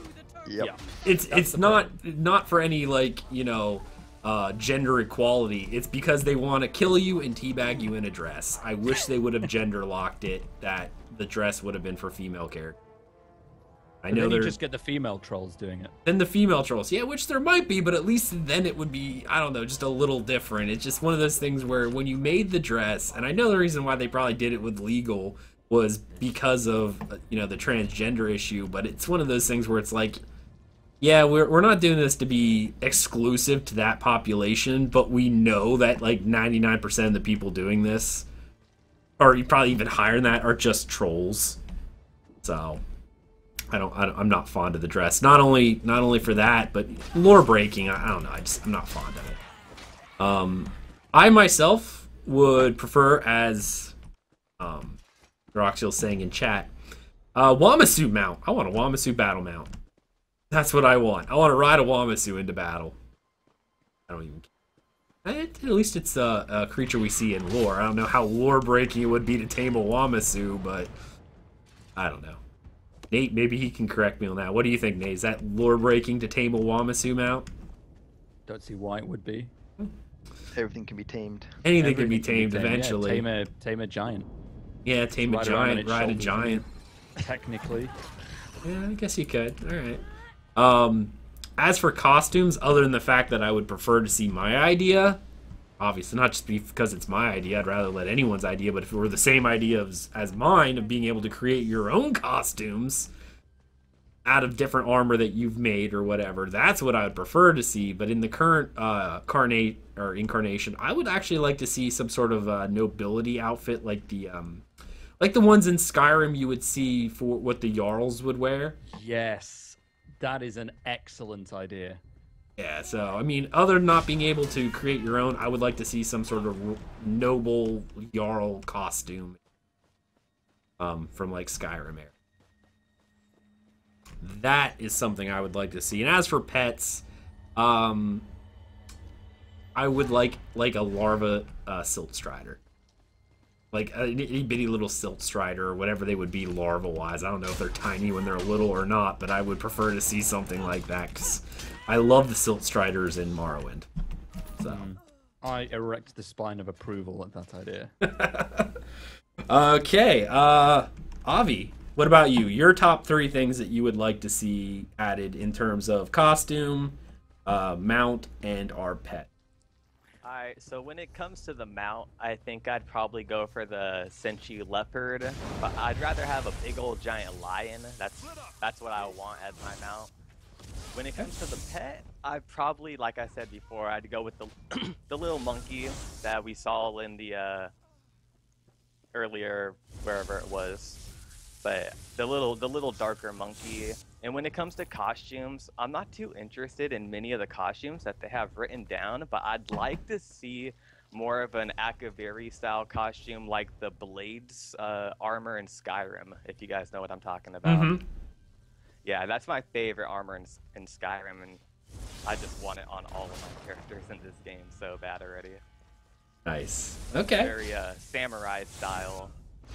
Katana, blade, all the good stuff. Yeah, the Akaviri is always one of those things. Almost every game has, everything is played off of different cultures in the real world. Obviously, the Imperials are the Holy Roman Empire. Easy, yeah. And all the other ones seem to favor a certain, at least to an extent, a type of culture. Even if you look at the armor and stuff you see now, the Argonians are very Aztec-like. Almost everything they make is Aztec in nature. All the way down to, like, even their greatsword is like a giant oblivion. And I just got a Kuta rune. Excellent. Very nice. So, yeah, they generally, almost every game borrows from real life. And Akavir has always been ESO's, or not ESO, the Elder Scrolls series answer to the Eastern, the Asian Eastern culture. It's how it's always been. All right. And Asteldian, good sir. Well, mount-wise, I was going to go with the Wemasu, but otherwise, I'd like to go with a Bullnetch. I'd love to ride a Bullnetch? Yeah, that'd be awesome. That's good. Pets, I personally don't like pets anyway, but if I was going to have any kind of pet, I'd love to have a mini Molag Bal so everyone knew he was my bitch. Because I beat him in the storyline, and now he's mine. So there'd be a requirement. You can buy it from the Crown Store, but you have to have done the storyline to have him. Okay. That'd be the rule. So I love that. Costume-wise, I'm fairly easy. I'd settle for pretty much an expansion, which I'm sure they're going to do, because they've got the Breton armor. Get them all out there so that I can just pick one of them. Obviously, I'd rather they went with your idea, because I'd love that, but I will settle for just all the costumes so I can decide which one to wear when I've got an awful best-in-slot outfit. Mm-hmm. There's going to be some badass costumes when Dark Brotherhood gets going. Yeah. That's going to be amazing. Also, glass armor. Yeah, well, there you go. When those two things are, like, I don't know about you guys, but I still want to look at a certain area, like, away. And when Glass Armor and Dark Brotherhood stuff comes out, I can see a lot of people liking... You hear that, Zoss? People tend to like the idea of the costume, the usable costume that you could put your own armor together. Because I know a lot of people are going to want to look like the Dark Brotherhood stuff when that comes out. And the people who are unfortunately going to go, oh, I really like the light armor, but I'm a tank and I can't look like a Dark Brotherhood guy in heavy armor. It doesn't look right, or people are going to want that. So you guys should just work on that. Yeah, I like it. All right. Tamriel will be overwhelmed with Dark Brotherhood people everywhere. Well, that's what it always is. Yeah. It'll be the worst stealthy guild in the world. Everyone's walking around in these outfits. Do you know how to contact the Dark Brotherhood? Yeah, just shout. You'll get somebody. All right. Well, guys, I think that is going to be the end of our discussion topic. So join us next week. Unless there's something else comes up in terms of like that we really want to talk about, or some news or something along those lines, we're going to be continuing this data mining series from Dominoid 73, because I think it's neat to talk about, because not a lot of people really, like, I mean, the Reddit is very active, but not everyone who plays the game really is into all of this stuff as much as others. So giving people a little preview of things to come is always fun. So we'll be continuing that. Next week is Imperial City achievements. So we're going to be speculating based on the achievements what kind of activities we're going to be doing in the Imperial City. I think we'll have a good idea for that. And as well as I'm going to try to show them on the stream. They showed a whole bunch of Imperial City loading screens, so we'll get to see some of the art, which I adore. So that's next week. All right, moving on to the next section, which is the Tales of Tamriel, which is where we get to talk about what we did in game this week. And Nate, since you are our guest, sir, you get to go first. Hooray! Well, I have been powering through my gold content. I've been just doing a lot of standard quests. I just started the AD line on my main with Misa, which is good, which has been good fun. I spent quite a lot of time actually redoing all of my attributes and stats and trying to work out the kind of balance that I want for my health, magicka, and stamina, because I do know that at some point I'm going to want to do some destruction staff stuff with my main, and although she is a Dragon Knight Imperial, not necessarily geared up to be doing destruction staff stuff, I'm going to do some anyway. So I've actually been experimenting with the balance of attributes for magicka and blending the armor types to make sure that I'm getting the best magicka that I can while still kicking ass with my two-handed swords. So I've been doing quite a lot of experimentation with that. And that's probably the bulk of it. Other than that, standard quest stuff. Oh, and a lot of the Cyrodiil dailies. I've been exploring Cyrodiil on my own, seeing how many sky shards I can get out of the whole of Cyrodiil without doing it with a group. It's a little bit like when Rogue tried to do did do his Naked Nord to Veteran 14. I'm trying to collect all the sky shards in Cyrodiil solo. And so far I've got about 3/4 of them. Oh, that's difficult to do, because some of the group dungeons and stuff in there, the delves are very difficult solo. I have to say, actually, they're the ones that I haven't been getting alone, because yes, they are punishingly difficult, some of them. Not all of them. I've done quite a few of them on my own, but because I think some of them are about Vet 5, I think. So they're not too difficult to do as a Vet 8. But mostly I've been going for the ones in the open world, the books, the dailies, things like that. I completed all the Burma challenges. Okay. As well. Nice. Yeah, I did that a few weeks ago, because obviously they said I could. You know, I had to check with her first. She doesn't like doing the daily. She's like, I don't care. You can do them without me. I'm like, okay. And I just went nuts with them. Random, and I want to mention this before anyone else goes. I don't remember seeing in the Update 6 patch notes, but they might have been near the bottom. Right now, we are in... We're in Stone Falls in Delve Manfala's Nest. Did anyone note if they made it larger? Because they obviously did. Like, we noticed the Inner Sea Armature as well in Stone Falls. They added a whole other section. And I know they've been steadily working on increasing the delve size. But I don't... They did. It wasn't mentioned in the 6.6 notes. I think the only ones that were mentioned were the City of Ash and Darkshade. Talking of non-mentioned things in the patch notes, did you guys catch the whole change to the dungeon helmet drops in the veteran dungeons now? No. Oh, the Bloodspawn helmet, etc. They no longer drop off the associated boss. You have to get to the final boss and kill him. He will drop the helmets now. So they've cut down on the farming you can do of running in, killing the first boss and leaving. Ah. But they hadn't documented that, so that was Wow. a bit naughty. Nice. Well, like it was just something that I've been leveling with my buddy here, and it's like when we were doing the Inner She Armature, it was always a small little dwarven ruin. You just ran around and you know, fought the guy and picked up the books for the Mages Guild. And I'm looking, and when we were working on it, like where the boss normally was, they have a big furnace there now, and I'm like, wait a minute, this doesn't look at all familiar. And then we noticed this whole other subsection that's like, that wasn't there before. And now we're in this one, they extended this one too. And I just don't remember them saying it in the notes. I know they've been actively working on it, but I didn't think they had already gotten all the way down to the first zone already. See, I thought they'd finished them all in 1.5, because my ult, I'm sure every delve I went to was big. He's now vet 1, because I haven't done the other zones. But all of Daggerfall, I could have sworn every single one of them was done when I ran through it. See, now, and they might have been, but I haven't been running at least the low-level delves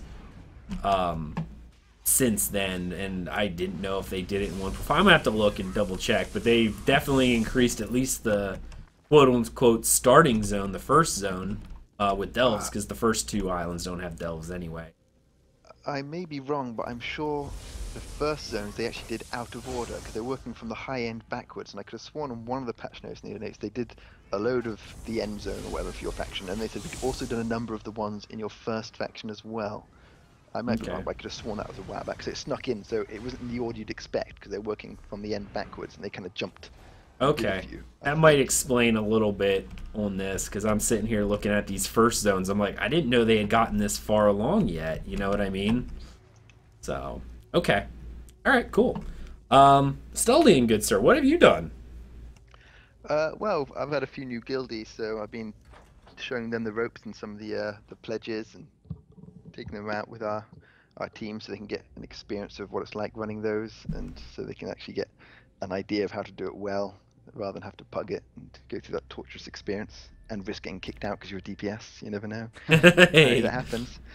Yes, doing that. Also taking a few of them through the normal Dragonstar arena. And a quick rant. Seriously, they need to sort the loot drops out in this game. That's starting to drive me crazy. Dragonstar Arena, you go through all the way, and it's just useless stuff in every chest, and the last chest is a chance for a master weapon, or possibly one of the jewelry pieces of the set, so you know, something worthwhile. And then you get a void steel and a bit of a glove, which drops in the first chest as well. You're like, seriously, you go through all the effort. I know it's only the normal version, but it still takes time, especially if you're not a coordinated group. And to open this chest and get absolute nonsense, I mean, the chance of getting the right master weapon anyway would be quite hard enough. So even if it guaranteed a drop, quite often it would be the wrong weapon. Like last night, my wife got the blimmin' greatsword that I want. Hey, like, oh, I want it.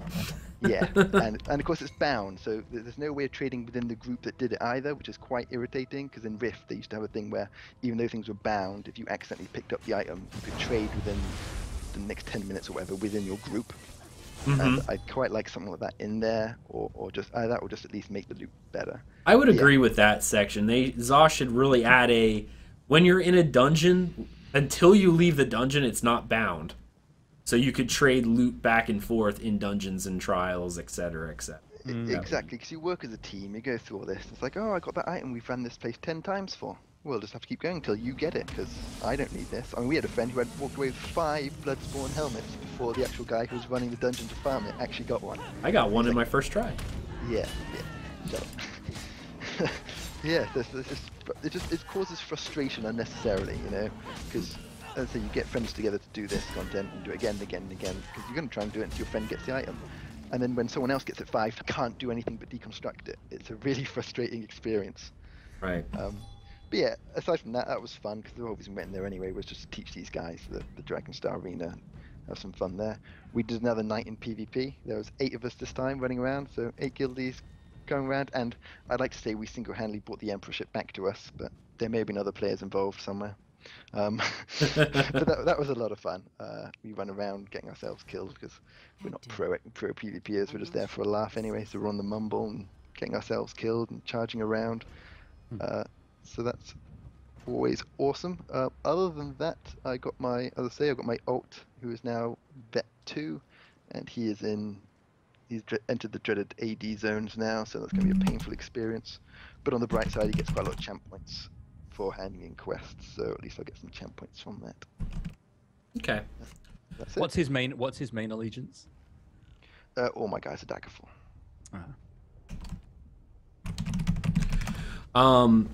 First off in chat, I want to mention two things for the people there.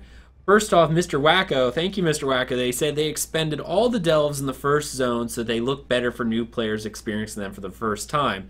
And my buddy Roxy Avi said these were not the way they were 2 weeks ago before 1.6 came out. So it makes sense with Tamriel Unlimited coming out that that they would jump and make the first zones upgraded, because this is going to be the first experience people see.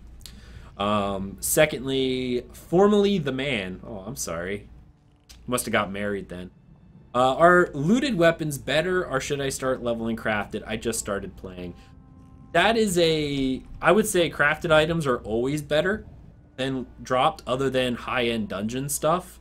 Because here's the thing about crafted items. You can make them in set bonuses that will allow you to get extra stats, as well as you can craft them and keep up with your levels. Whereas more often than not, I don't know about any of you guys, but when I'm questing, I tend to out-level my areas. Yeah. And the quest rewards are like 3 or 4 levels below what I'm currently doing. So yeah, I find that. Crafting really is the way to go up until the end game crafting or not end game crafting, but the end game drops. I generally run around in crafted gear with my main. I'll make crafted gear for my alts, and they feel so much more powerful than my character did when I first went through, when I was still leveling crafting. If I make full item sets for my guys, oh my goodness, I tear through stuff. Because you can just make set bonuses and go. So always crafted is very good. It's also worth noting that a crafted item will have a higher stat. If you have a dropped weapon and a crafted version, same thing, it will have a slightly higher damage stat than the actual dropped item. I believe that's the case even with endgame drops. Obviously, usually the difference isn't big enough to make it worthwhile if you've got a dropped item set. And at endgame, you will always be a mix of some crafted and some dropped, because best in slot is combined between the two, so it actually works quite well. Absolutely. Even at endgame, like, my quote-unquote best in slot gear set for my main that I'm still working on still has the 5 set bonus from Hunding's Rage, and going from there. So I mean, there's definitely a lot that you can do. So definitely pick up crafting. Yeah, I use 5 Hundings and 5 Ravaging. So I actually use 5 PvP items and 5 crafted. So actually no PvE dropped items I have at all. Formerly the man asking, set bonuses meaning I can make every armor type be like plus to stamina health. Well, you can change the enchantments, but what I mean set bonuses, I wish I had one to show you. I'm not wearing any on this character at the moment. But set items are pieces of gear with the same name. So like Shoulders of Ashen Grip, Sword of Ashen Grip. And you'll notice that on the flavor text underneath, it'll say when you have 2 of these items, you get a special bonus. So you get the bonus of the armor or weapons themselves, plus when you have multiple sets of the same type, they do something. Like adding extra stats to your stamina or weapon damage, or a special, like a 5 set when you have 5 pieces of the exact same set. Like Ashen Grip, for instance, has like a 5% chance that when you do damage to spit fire out of your mouth. So it's definitely the way you want to go. All right. Belding, do you have anything else you want to say? I'm sorry I didn't mean to interrupt you there, but we had questions in chat, so obviously we want... Well, I was going to mention, actually, funny enough, the wife just reminded me, the justice system, my Templar hasn't touched it at all, but I have to admit my DK earlier today took one item, that followed by another one, followed by another one, and then the next 40 minutes went by, and I thought, this is actually quite addictive, isn't it? I couldn't stop myself. It really is. Even my guy, my Templar, has been stealing like crazy because it's just so much fun. It is. It's just a weird little rush you get. Like, oh, can I see me? Can we see me? I get that? I think I can get that. I even went into one room as a part of a quest, and this guy's lying on the floor dying. I said, oh, are you dead yet? Does that mean I can nick everything without you noticing? Great. And off I went around the room before I actually finished the quest off. It's like, yeah, don't mind me. Do I heal him, or do I wait for him to die and steal his stuff? Let him pass out, nick it all, and then heal him. Decisions. Nice. Okay. All right. Great. Okay. Avi, good sir, your turn. Alright, so I've discussed this a little bit already, but in my week I had this issue where I tried to do PvP for my very first time. I've never went to Cyrodiil before, never wanted to, but a couple friends were talking about doing it, so I went with them. And I learned that I pretty much can't do it at all. Sadly, my computer freezes every time I get into a battle with somebody. So that was really sad to learn, and so I backed out of PvP. And since then, I've really just been working on my DC tune still. I think last episode I said I got him to VR1. I just got him to VR3. So I've been playing a lot on him this last week, a lot. And I made a new Dark Elf character. I named him after my sister just found out she's having a kid. So I named the character after the little girl she's having. So I made my first girl tune. I made a Dark Elf Sorcerer for the Daggerfall Covenant, and I've just been working on her, and that's pretty much been my week.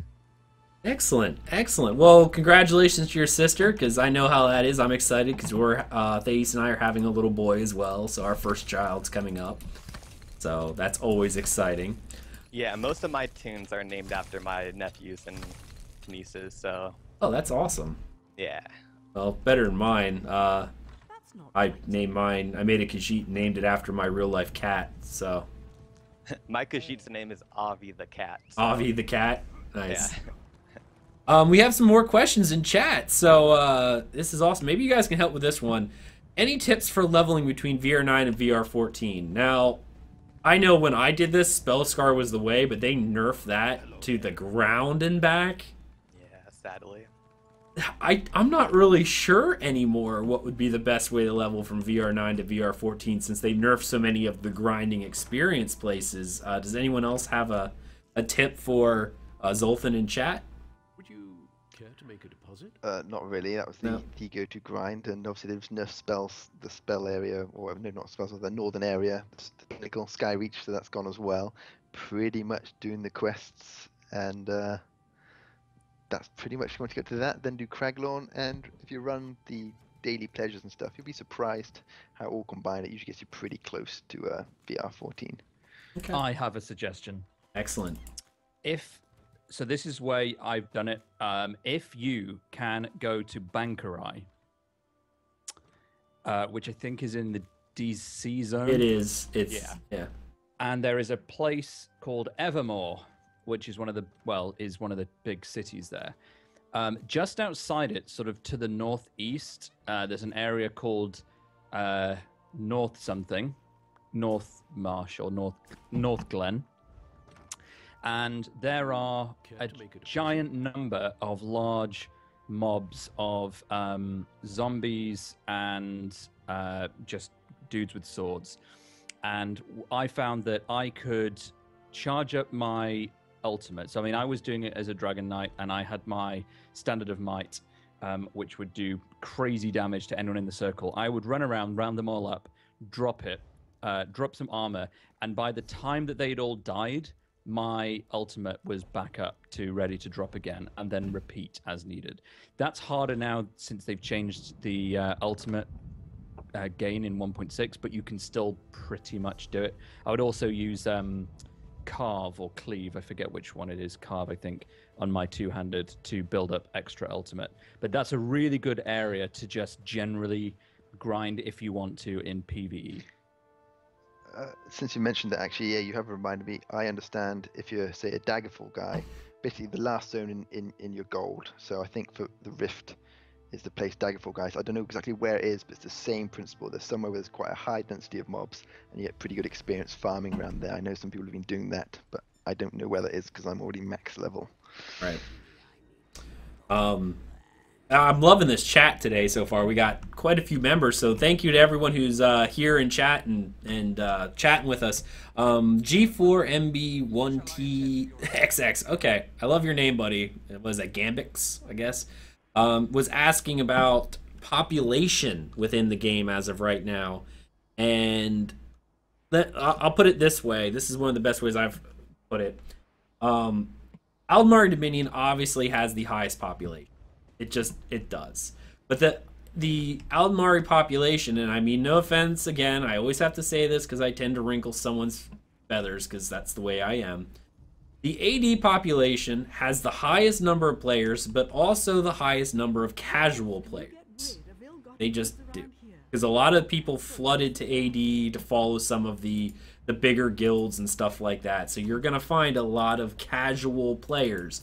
So if you're looking for a very competitive type experience, other than a few groups, the majority of the Pug players you're going to find are going to be very casual, non-MMO-ish players. And nothing wrong with that, but that's the type of players. Ebonheart Pact, I believe, is the second highest in population. Probably one of the most active in PvP, if not by numbers, because of course we don't have as high of numbers as AD. AD can just throw a bunch of cannon fodder at you, but we do probably have one of the higher number of PvP players who solely do PvP and that. And Daggerfall Covenant is, of course, the smallest population. That's where I see it. And Asteldian, maybe you can enlighten us a little bit more on what kind of specialty DC kind of has, if any. The specialty of dying horribly. On the EU side, it's a similar sort of thing. We've got the DC is a weird mix of players. You don't really have.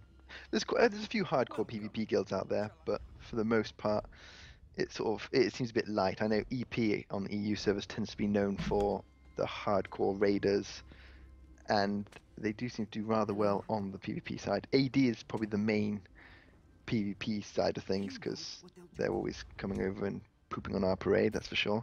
Yeah. But yeah, DC doesn't really have any specialties, to be honest. They're a bit the underdog, if I'm honest. Yeah, they are. Well, they obviously they've been that way, and but they fight harder, you know. Yeah, that's right. There's nothing wrong if you like the DC, go for it. Yeah, you tend to find. I'd say I find less noobs when I either do PvP, aside from me being the noob. Obviously, I am the noob in PvP compared to most of the DC guys I play with.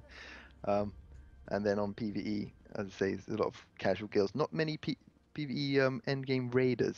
There's a few, but they do seem to be in the other factions. Yeah, I was gonna say. I'm sorry. Go ahead. I was just gonna say, for the North American DC, something that really attracted me when I switched from EP to DC was that DC in North America has a lot of events. Like, from the roleplay community? Yeah, from the roleplay community. I mean, it's just so strong, and there's so much to do. I can't even go to them all weekly because there's just too many of them to go to, and that's one thing that really got me attracted to DC. So, just throwing that out there. Right. Yeah. No. DC is interesting. I know that speaking of hardcore raiding, I now take this with a grain of salt because with the content gap, a lot of the hardcore raiding guilds have either slowed down in ESO or left ESO. Please note this. But I know for a lot of the world first stuff, it was all EP. EP was the way that that got almost all of them. Hodor, I think that was a deal from the side. Defunct, a bunch of the other ones. What was the other one? We Kill Bosses. All of those were EP guilds. So now I'm not sure what the population status is on those because I know a lot of people have taken a break from ESO that we're doing solely hardcore raiding because there hasn't been any new trials. So that might stay. All right, thank you for your questions, guys. I'm really loving to see this chat right now. There's quite a few people in there. That's really cool, really cool. All right, I guess it's my turn. So I've been doing a lot this week with pledges. Lots of pledges. So I'm going to try to be kind of brief with this because I don't want the show to go over like 2 hours if I can. I've been doing so many pledges and doing that kind of stuff and been doing a lot of pugs. So obviously I need to find myself a group of friends that like to run and do pledges with me because I only got about a 50-50 ratio for completing pledges right now. And I'm starting to feel like I'm getting back into my MMO sense of things with some of the groups because I've been running into a few D-holes, which not that I really mind. I'm used to that kind of environment. I just kind of go, yeah, okay, and shrug and go on. Yeah, a couple groups. I was telling the crew earlier that I was with a party, and the one DPS, it was veteran banished cells, and we were dying on the final boss because this guy just kept dying and dying and dying, and we were trying to res him as much as we could, but we kept dying while trying to res him, and he just kept complaining about how bad the game was, that, oh, it's the game's fault that I'm dying. You know, the kind of the Nintendo mentality of I only lost because my controller broke kind of deal. And the group I was with, the tank and healer, were in a party before, so they just kicked both of us, and I have no idea why, and probably brought in 2 of their guildies. So that kind of thing seems to be fairly prevalent. It was rather annoying. I did manage to tick off Asteldian because, you know, first try in my pledge, I got both the helm and shoulder in heavy for the blood spawn set. So, I mean, I don't even have it. I was going to take a video of Asteldian just to kind of troll you of me, like, disenchanting it and breaking it, but I thought that'd have been too cool. I don't even want that stupid set anyway. I didn't even want it. I don't even care. Yeah, so that was a thing. And of course, as of now, I'm playing on the stream with my buddy Oxiel, playing my Dunmari female, made my wife maker. I could not make a hot Dunmer for the life of me. Like, it's just not possible. But she actually made a really cute one. So she's my enchanting slave. Right, I hit 50 enchanting on my main, so then I sat there, spammed a bunch of runes, and then, simple abacus, and then leveled her up to 40, and then I dropped enchanting on my Templar to save some points and moved it onto her. So now I have four crafting alts. I have my female Dunmer sorcerer, who is my enchanting girl. I have a female Khajiit, that's my provisioning girl. I named Pinello after my cat. And then I also have, what else do I? Yes, my Breton Nightblade, who is my alchemy. So I've been able to move 3 of the points, or 3 of the skills off my main character. I freed up quite a few points, so that was kind of nice, especially since I need a bunch more for stealing. I really didn't think I was going to put any points in the ledger domain skill or whatever it's called, but I've been stealing a lot, so I think I'm going to have to. So that's pretty much been all I've been doing all this week, has been pledges and, oh my goodness, that guy almost caught me. Pledges and stealing and leveling this little alt. That was about it. Alright, we're going to move on to the next section. Without Thais here, we're going to skip our dramatic reading this week, so that's a shame. But for the add-on community spotlight, seriously, my buddy just pulled a guard and now is running. That's funny. Wow, that's funny. Alright, add-on community spotlight. This week's add-on spotlight, I talked about it a little bit last week, but I wanted to kind of show it on the stream for people. I talked about an add-on called Dustman. Does anyone else here on the stream actually use that? No.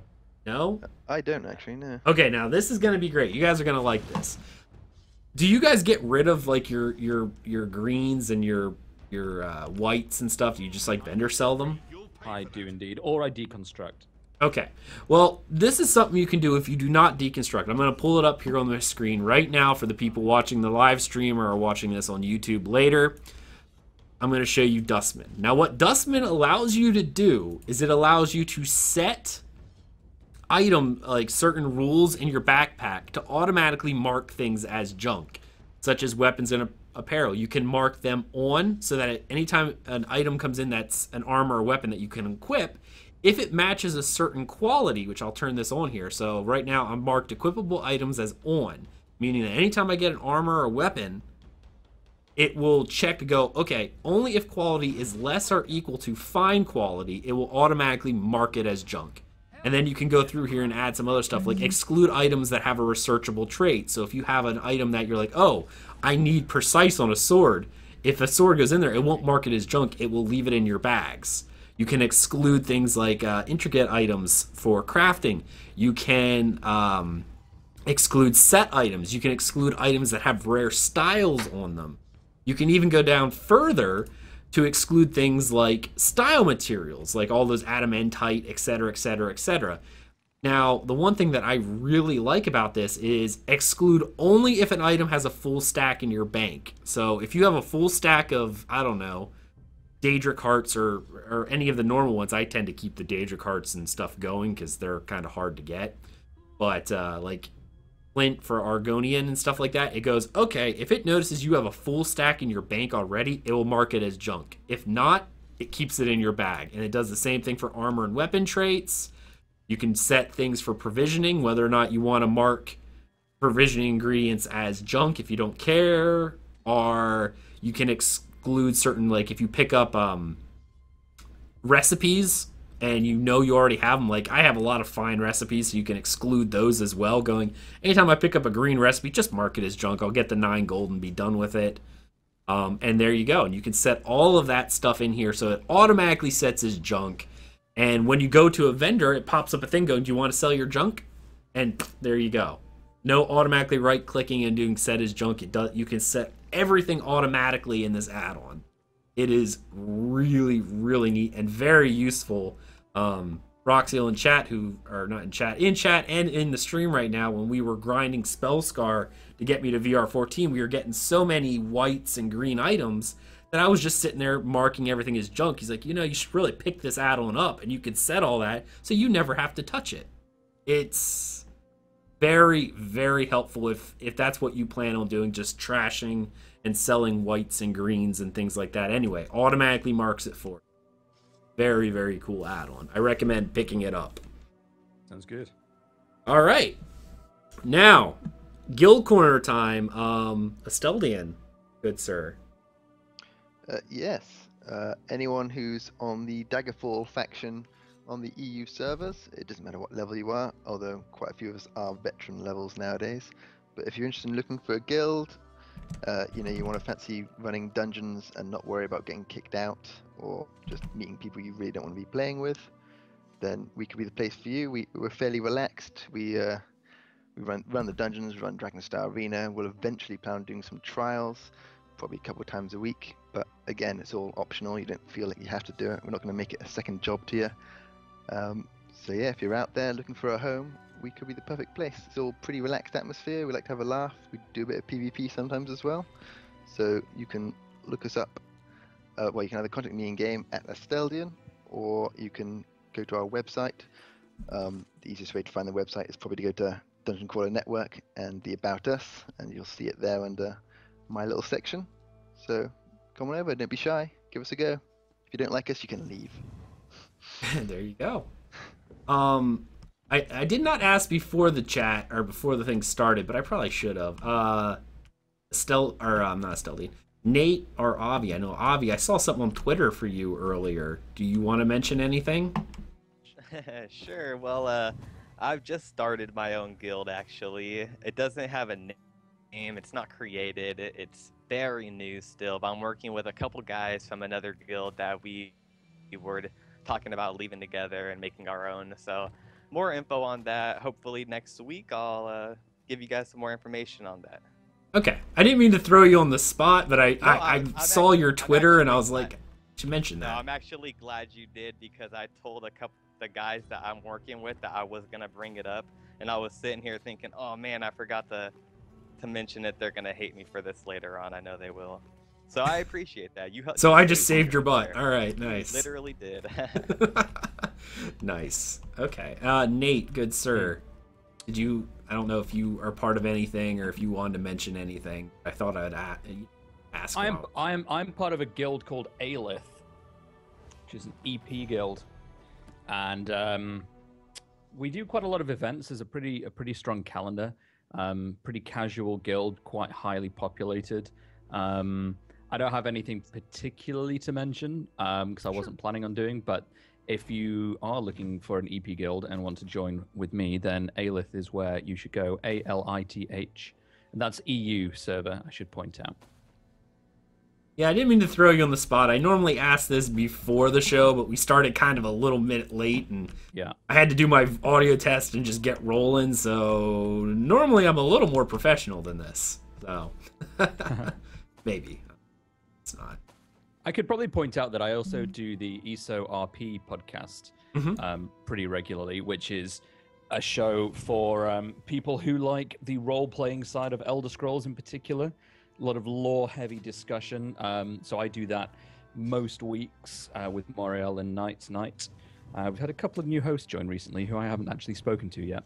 And you can get that at, if you search for OPcast on Google, you will find that. As well, obviously, I'd like to get you on here more because I love talking lore, good sir. You know, I bet I could, maybe I don't sit in taverns all the time, but I bet I could probably give a run for money with anyone in OPcast when it comes to talking about lore. Because in Definitely. Elder Scrolls lore, I am addicted to this darn thing. So, just saying. We'll have to get you on. Which is always good. You know, I would love to do that at some point. But if you're asking me if I've ever, I like to do what I like to call immersion play, where I don't necessarily sit in an inn and follow story, but when I'm playing the game like a theme park MMO, I still pretend it's me in the world, and I make decisions based on how I really would react in the world. Like, this is what I would do. That's how I play. That's how I do it. That's how I prefer. I'm still a hardcore gamer. Like, I like to raid and do the best in slot, but I still think, like, how would I act in this world? What would I do? Well, like right now, as in literally within the last minute, I just arrived in a town and was going to do all my weapon selling to the first merchant I came to, but she was a provisioner and looked like she had no money. So I decided not to sell my stuff to her, and I went over to the blacksmith and sold it to him because he looked a lot better off. It's those sorts of little decisions that I like to make in my gaming. Absolutely. Absolutely. As I said, I just like living in this world. So, like, when Housing comes out, the majority of my playtime will be me sitting in my house stuff around, maybe, like, making a campfire and cooking food. That's what I'm going to do. That's why I had to stop playing Skyrim right there. Yeah, I've spent so many... I probably spent more hours building my house and just moving things around inside the house from the Hearthfire expansion than I did actually questing and playing the game. Trying to make things stand up right and not fall. Yes. Like, come on, just stay still. And then you leave the house and you come back and all of your stuff, like, blows up and falls on the floor, and then you gotta set it all up. I was one of those people who always built the library, and I would make sure every single book was in alphabetical order. And if I got any book that was not, I would take every book down and redo it in alphabetical order. Yeah, Books of Baron Zaya, go with the Books of Baron Zaya. That's These right. Go with this, that goes with that, yep. All right, Definitely. Cool. All right, the last guild, obviously, that we're going to talk about, Wings of Fate. If you're interested in joining us, we're on the US Mega server. We are like a community trading guild for, you know, the network and the podcast. So pretty much all of us who are part of the network are in the guild, so you can come chat with us. And I'm always looking for people to run dungeons with, so there you go there. And obviously, we do compete for trade spots to sell stuff because, you know, I'm all about making money. Going for that. Now, this week, of course, we do weekly guild raffles where people can donate to the guild bank and help us pay for the traders because it is an expenditure. But what we do is we pick one person after we hit at least 50K in the pot, and they get 30% of the money earned. So it's kind of like a little lottery. You're donating to the guild bank, but you may pay out. This week, we are at 63,000 gold. So we are going to pick a winner this week. And what I do is I just have a little spreadsheet, which you can find in the guild information. You go out and look at it, and whenever you donate, your name and ticket numbers will go in here. And we just go to random.org, pick a person, and I'm putting that in there. So the winner this week is number 36 on my spreadsheet. Number 36, which is Raffscallion? Mr. Raffscallion, good sir. All right, so you are the winner. So you're going to be taking away 30% of that pot, which is 18.9k gold. I will send that to you in-game after the show. So congratulations, good sir. Congrats. Excellent work. All right. So I guess with that being said, we're to our final thoughts, guys. So as per our tradition, guests always go first. Nate, good sir. Well, my final thought is that it's been nice to do the show twice now in my lifetime. There's a treat I never thought I would have. One of the things, I'm really looking for more people to just play with. In the game, I mean, not in life. Just in the game. I'm on EU, I'm in EP, I'm Vet 8. I'm pretty good, but I'm not PvP good.